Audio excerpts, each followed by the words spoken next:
Try Before We Die, the whiskey review show where we don't know what we're drinking, but we'll tell you what we're thinking. Hey, Mal.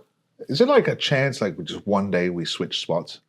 And I'll just start off with, I'm just here to drink scotch, and I don't really care what else happens. We were talking about my shirt. You were. And what did we think? What kind of shirt was this? What did it remind us of? Hipster. Something. Hipster. Royal.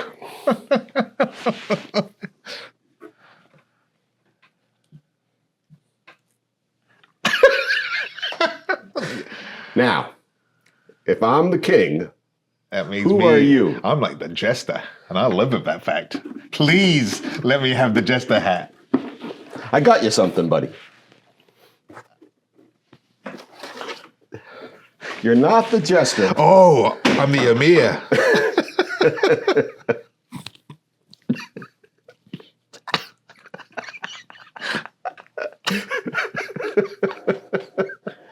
So, can you give us a huzzah? Huzzah! All right. So, I'd like you to let me know as my royal. Wait, there is not the advisor. It's like an advisor. That's like the wazir, the vizier, the wazir, the vizier. The vizier. Yeah. What number are we going to pull? Because we're going to cut your head off if you're wrong. Less than 100. Less than 100. So we're going for less than 100, Mal says. Randy, our court number generator. Script. No. Yeah, okay, number generator. All right. Yeah. Scribe? Scribe. Is that the word you were looking for? Yep, that was the word I was looking for. Now I wish I had the whole alphabet. I could. So tonight, out of the hundreds of bottles of whiskey in the kingdom, we're gonna open and review bottle number. My life is depending on this. Your life is depending on less than 100. Randy says it's bottle. Mal lives. I will be drinking for another episode. From now on, you will call me Vizier? Vizier. From now on. 46, 47, 48, 49, 50. We are just crushing some Glenmos this season. So we've got... Which one is it? Oh, Vizier. I don't know. Oh, yeah, I'm blind, remember. We've got a 15-year-old, the Cadboll Estate. This is batch number 2, coming in at 43% ABV, matured in American oak bourbon casks. Giraffe still, Highland. Giraffe. Giraffe. Giraffe. Is it giraffe? No, it's giraffe. Giraffe. Giraffe. Jubet. Okay.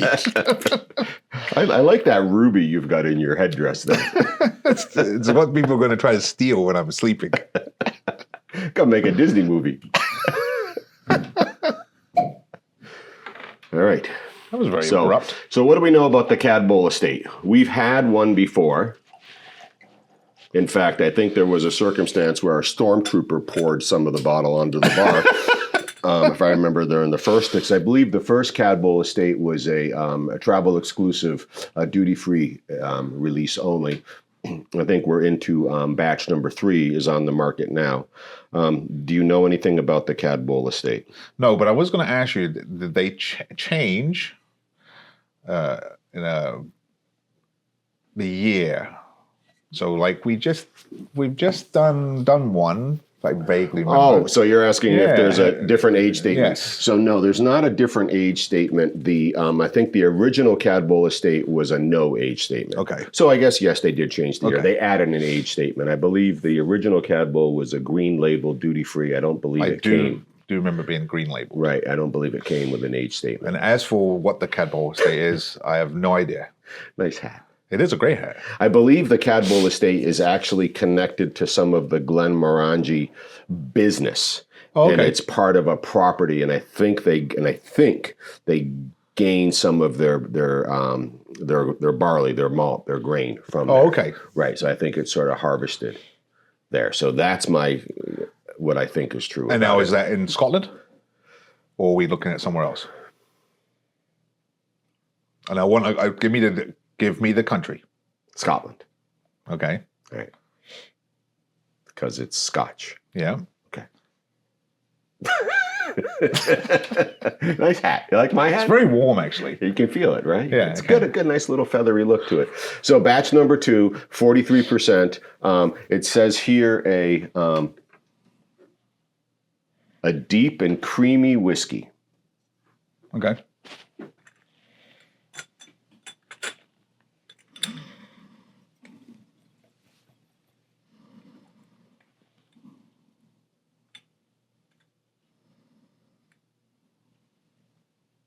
Pale gold. I'm going to beg to differ on your pale part of that. Okay. I'm going to say gold. I don't Just think it has straight that. gold. Yeah. A lively gold? No. A pale gold? No. Just gold. Just a gold. Yes. A reflective gold? Nope. A pale gold? A gold. A gold. Like the coins in your massive vault that I oversee as your vizier. That's my vizier, right? Scrooge McDucking over my exercise. But yeah, I'm going to just say gold. I right. don't see your pale part of this. All right, let's see if we have any extra information here. Bourbon, American, Cadboll Estate, barley, right? So I guess that lends a little bit of credibility. It's a limited edition. Oaky depth with Glenmoe's signature smooth creaminess. All right, so pale gold or gold. Yep. Right. Glenmoe, 15-year-old. Any thoughts on what you're going to find different in this 15-year-old versus the Glenmoe, the original, the 10? Right, so they're giving us this limited edition because it's locally harvested barley, okay? Yep. Right. I don't know that we're refined enough to be able to pick up on that, but maybe we'll find some maltiness in here, a little more depth related to that. A little bit more complex. Yeah, so do you believe that we're an older brother of the original just based on what we know so far? That's the way I would approach Right, this. because we're in these bourbon casks, right? And we know that to be true about the original, which are first and second fill bourbon barrels, and they cycle through them, a half and half mixture. So I guess I'll be curious if this is sort of following that same recipe, but using that local barley and that half and half cask, first fill, second fill. I think that's the part. So when you say Cadboll Estate, and Cadboll Estate is where they're going to get their barley from. So from a layman approach, I figured you get your barley, you do your thing, and then you. So it's interesting that they actually make the statement that this is the Cadboll Estate. Right. So Macallan has their estate as well, right? They have an estate release where they're producing on their property as well. So this may also be a little bit hearkening back to the idea of in days of yonder, where there were viziers and royalty, right? Where it was all produced on property. Right, because your horse wagon wasn't going to pull something from several hundred miles away to your distillery. You were producing it on your own land, your property, or certainly within your town, your community. Now, would you say that this is probably like something that most distillers would do? They would have their own personal land that's what they're pulling, or do you find that it's just certain? I would think that the answer is a mix of yes, their own, and yes, local. Okay. Right. And so sourcing from, John Brown and his fields nearby and whatnot, and that might be part of how he makes a living. So Downton Abbey, have you seen it yet? I've seen parts of it. All right. So the whole idea there is that, around the grand house, the great house, is the village, the town, but all sort of beholden to the Lord. Correct. Right. And gets a piece of, but supports and takes care of, but benefits from the community. And so I would think back in the days that the distilleries would be sort of following that model. They'd have some of their own, but they'd also benefit from the people proximity, nearby. right? Who they were also taking care of, who were probably also employed by. Gotcha. Yep. I just find it fascinating that this is seems to be like a big deal. This is, we're going to make a statement. Yep. This is from our fields, not from the local fields. This is something that's from our fields. All right. Well, let's see if we can figure anything out about this batch number 2, Cadboll Estate, 15-year-old Glenmoe, coming in at 43.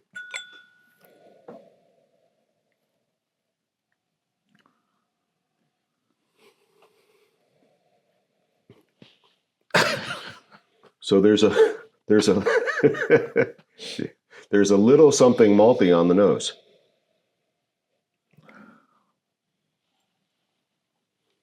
And then moving into some elements of that bourbon cask.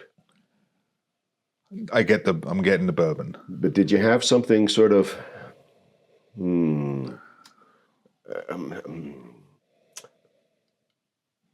leather book, musty sort of that I'm sort of attributing to that maltiness? Dry aged. I like where you're going with the leather book.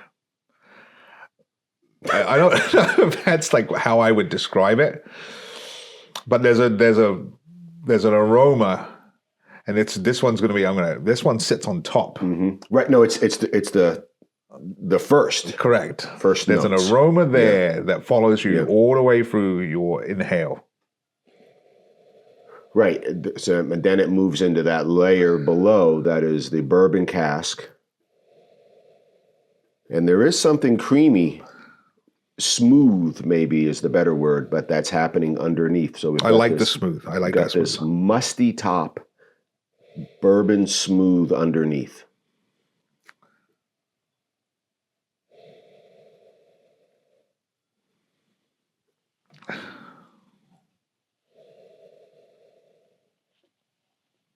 This is going to sound bizarre. From the vizier. Vizier. A vizier. So it's going to be vizier. There's almost like it's rubber. Something's there that's like more mechanical than it is organic. Take a nose and then finish your inhale with your mouth, but keep your glass at your nose. It seems to bring it in and open it up a little bit more, and there's something sharp happening, and maybe that's what you're talking about with mechanical. I have a very vivid smell that my dad worked for London Transport, and then when I was on the tubes, there's a distinct smell that the trains have, and there's something here that has. So like an oily, like a petroleum, which would of course be rubber, right? But it sits on top. And then there's this floral, fragrant undertones that just keep wafting. Do you see those legs? Yeah, I do. They have really developed all around this glass. You have like a crap load. Yeah, I can see them on yours too, but just at a little distance, this is really developed nicely. So we're into something musty, something leathery, something petroleum, something is reminding you of the underground. But it also feels like we're in agreement. There's clear evidence of this bourbon cask underneath. I'm not picking up like an obvious vanilla or anything like that. It feels like, and again, maybe this is what they're getting at with us, with this Cadboll Estate. It feels like there's something about the malt, the barley, that is really present on top.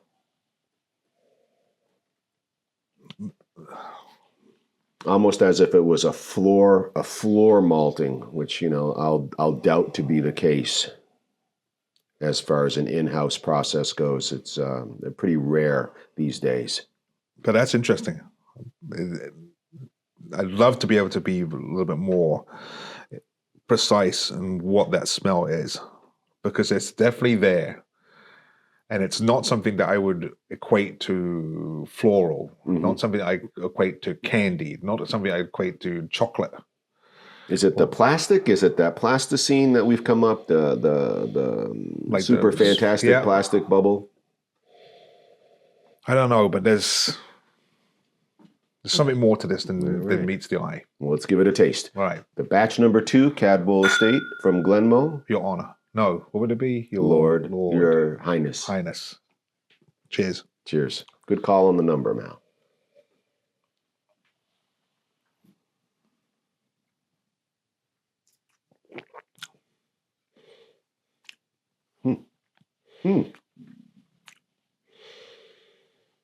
So First off, that's not as sweet as I thought it was going to be.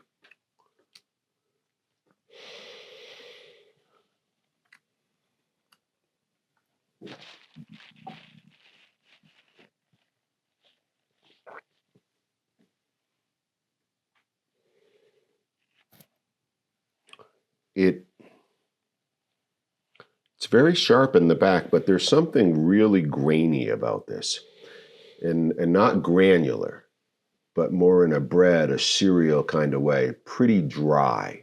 What do you got? I'm going to really throw you. So yet again, Your Highness, yet again, you're correct. That was like a malty, bready,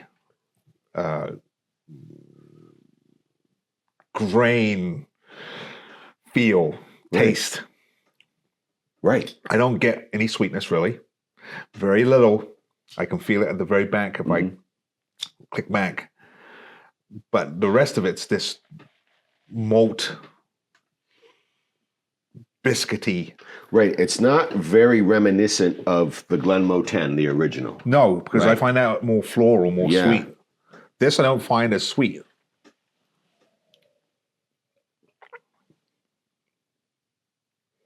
No, there's something dry. There's something really cereal, right?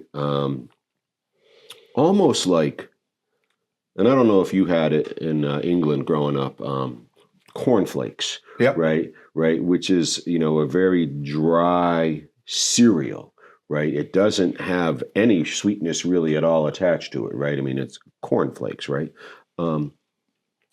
This sort of reminds me of a whiskey version of like that unsweetened cereal. It's pretty smooth. It is really smooth, actually. Right. I'm not picking up a ton of these bourbon hints on the taste. It really seems to be malt or grain forward on the taste. Maybe toffee. Not like a salt, but like a true toffee. Because it really, there is no sweetness here in this drink, really. I don't really feel like I'm going to say this is a sweet drink. Right. It's not naturally sweet, right? It's not bitter. I'm going to go back to this cornflake idea. That it sort of is about this very smooth malted barley whiskey. What do you got? I've flossed it through my mouth, moving it around. That's when I got that little cough. There's like a taste there, and I will say it's more toffee-ish, that you get as you start to bring it back across your tongue, middle of your mouth, and then again it disappears. But there's something there that's not candied, it's not floral. Maybe peanut butter. Oh, that's interesting.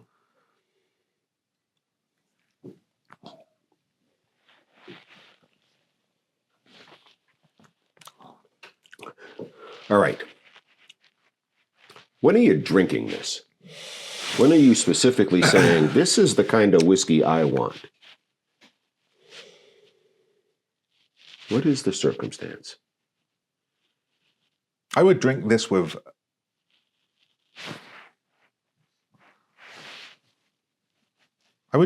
lunch. A late lunch. I don't think it has the graft to be something that I would want on a cold day. It's more of summer, spring. I wouldn't. You could obviously at any time of the day, right? But I don't think I'd go for this at the end of the night. I'd want something a little bit more. So I'd want to start with something like this. What about, and for you it may be beef, for me it would be vegetable barley soup. Yeah, okay. right? So sort of to match specifically. So like Glenmorangie really wants you to have that with a salad, right? In terms of a lunch whiskey. Yeah. If this was a lunch whiskey, a late lunch whiskey, right? A fall, a Soup and spring, a soup, and I'll have a Cadboll Estate, right? I'm going to have the vegetable barley soup. You might have the beef barley soup. Yep. Right, or there's the French onion soup or something like that with that nice piece of bread on top, right? With the cheese melted. Correct. Right, because it's not going to be in opposition to that experience, because that's also not going to be a sweet experience, right? Correct. Right, For the most part, yes. But it's going to have a little bit of that robustness, that dryness, sort of a satisfying. This is satisfying, but I think it demands to be paired with something appropriate. Something to give it a little bit more oomph. Something to give it a little bit more substance. Well, to balance it. Right. It needs its pair. All right. So that's what I'm thinking. Yeah, all right. Right. So we don't have any vegetable or beef barley soup on the accoutrement tray today. You know what I would want to do this with? What? The cheese. I want to do it with the cheese too. Right? Why? I think this is a creamy drink to begin with. Creamy, yeah. And I think that the cheese will just enhance that movement. Mm-hmm. I'm in full agreement with you. I actually also thought about this, to the salmon. I thought about the salmon too, but it just feels a little too cereal.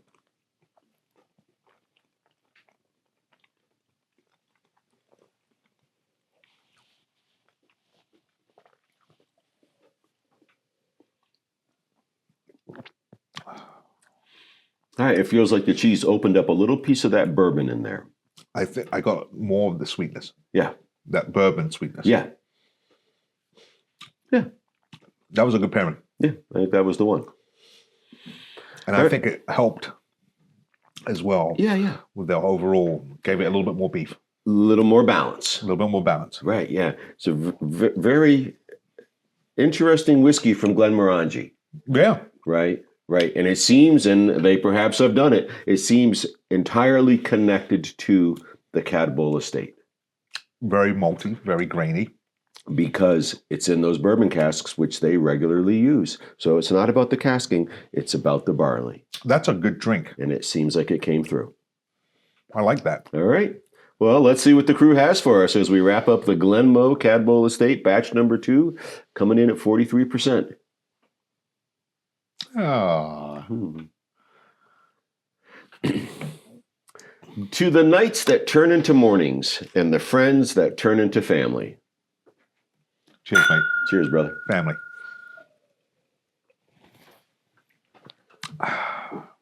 That's really enjoyable. I'm having another piece of You cheese. do that. Mm-hmm. What I like about this is the fact that you get all this malty, grainy, as we're going to say, that belays or portrays the Cadboll Estate.